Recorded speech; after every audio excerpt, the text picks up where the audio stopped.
Hello everyone, my name is Ernest Ondera and I'm very excited to welcome you again to another episode of Quick Fix Auto Services latest news and detailed information about cars. Today we're going to share with you information on 10 car maintenance tips every driver should do. Number 10, refilling the windshield reservoirs. Windshield washer reservoirs filling is always forgotten a lot of the time, but it's actually just as important as all other maintenance for your vehicle. Windshield washer fluid is there to keep drivers and passengers safe by keeping the windshield clean and clear of all debris. So you release the bonnet by pulling the release catch, release the bonnet catch, unclip bonnet support rod, and prop bonnet open and rod to each slot. Locate the screen washer filler cap and is normally marked with spray mark.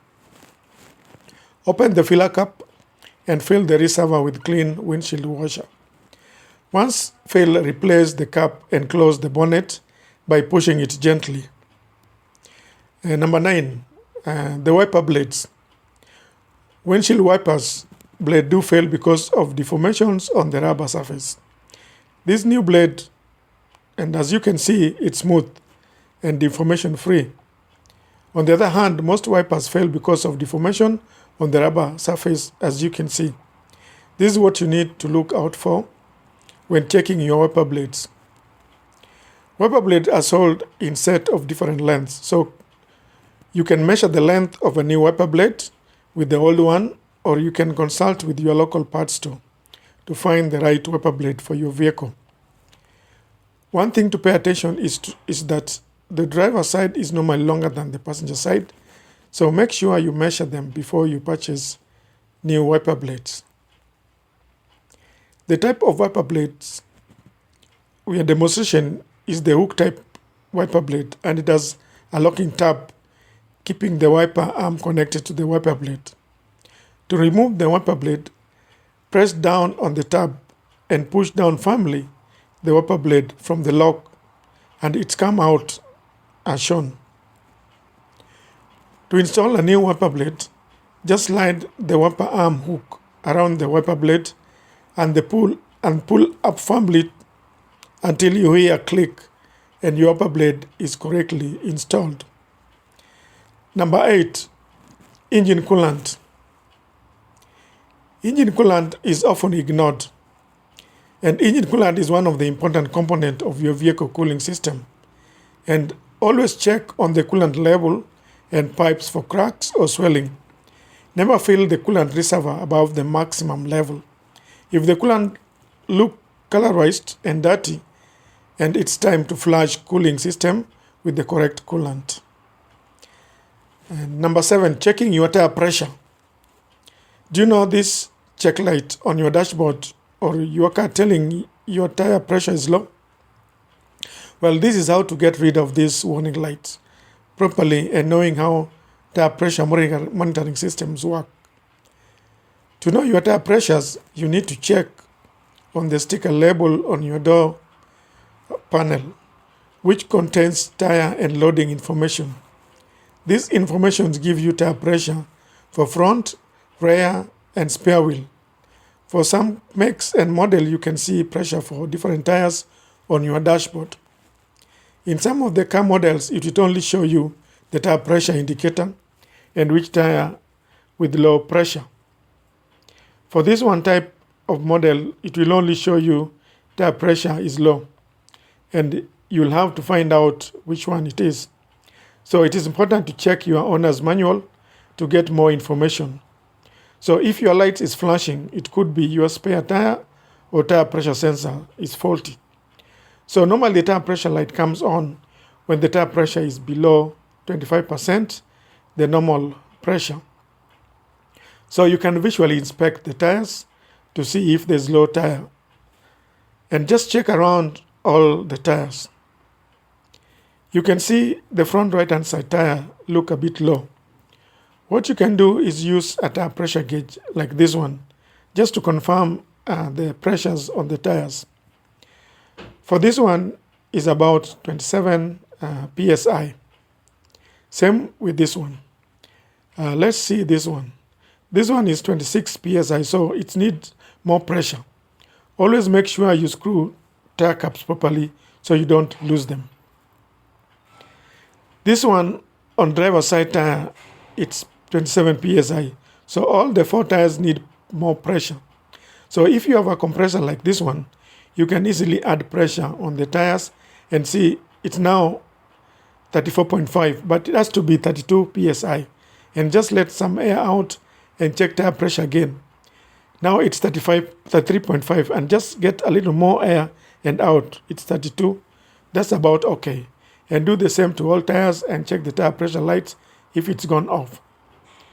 So just check on your manual and it will tell you you need to drive about 2 minutes over 20 miles per hour, and that's when your tire pressure monitoring system will initialize. After the ride, you can see the tire pressure warning light is now off. And just to double check, just go to the system check, and all systems are normal. So this is the correct way of checking your tire pressure. And number 6, changing your flat tire. Before attempting to change flat tire, always consult your vehicle's owner's manual for proper car manufacturer recommended procedures. So step 1, you'll need to park a car in a safe location and turn on your hazard lights. Turn off your vehicle.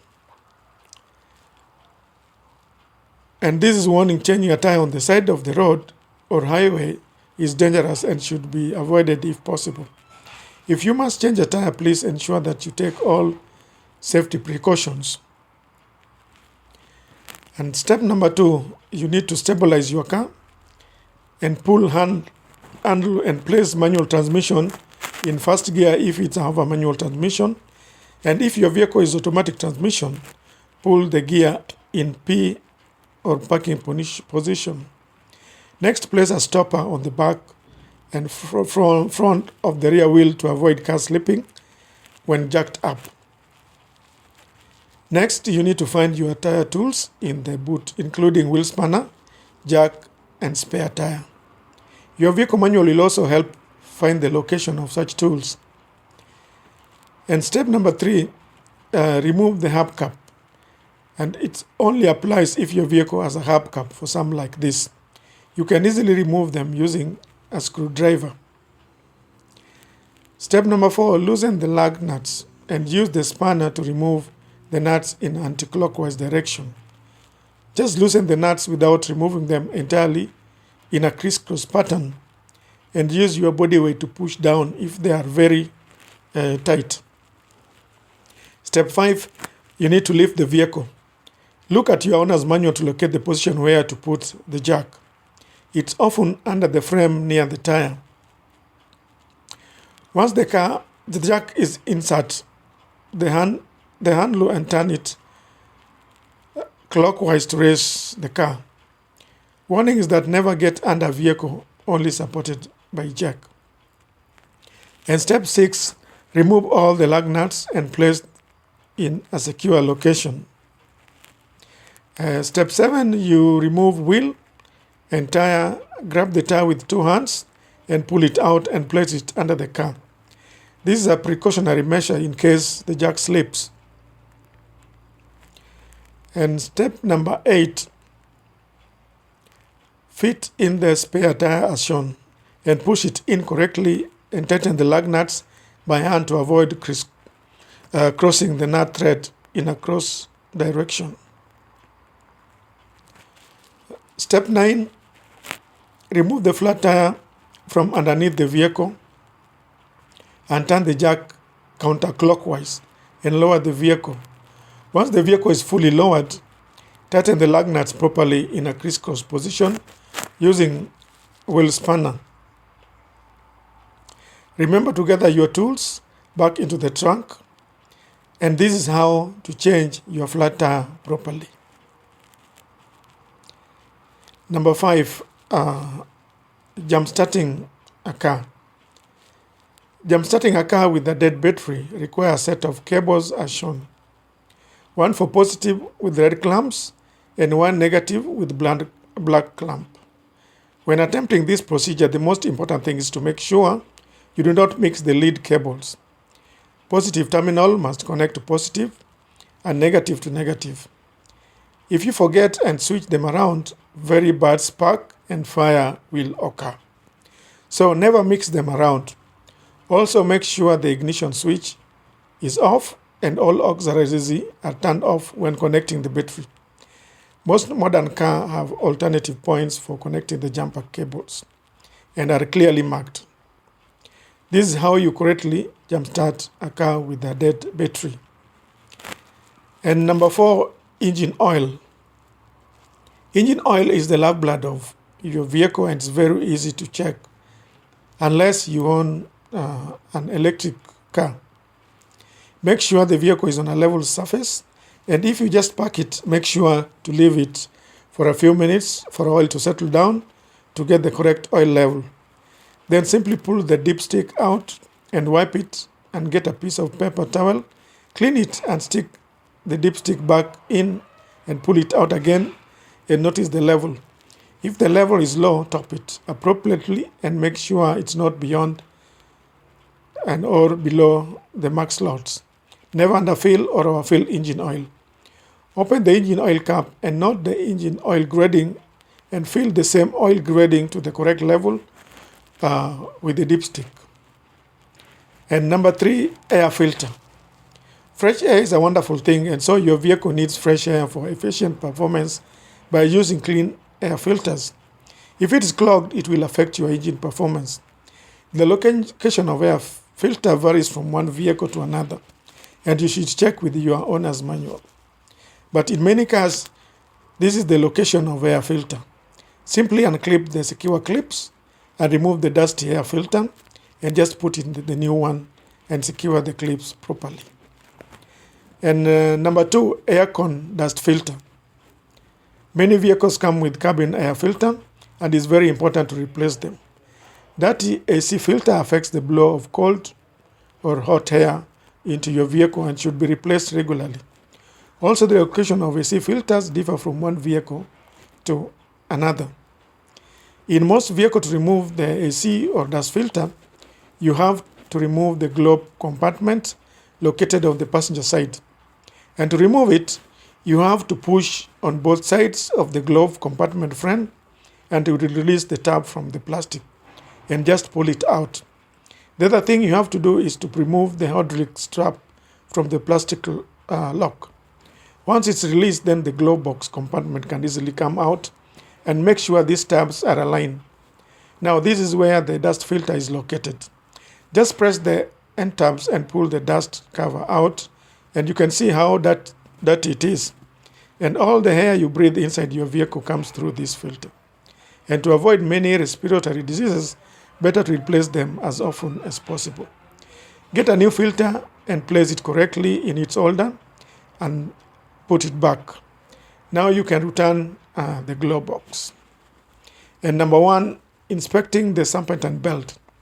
Every driver should be able to inspect their vehicle's serpentine belt. Things to check for are abrasion, cracks, or any other signs of damage. So these are 10 car maintenance tips every driver should do. I hope you have enjoyed watching this video, and I would be very glad if you click on the like button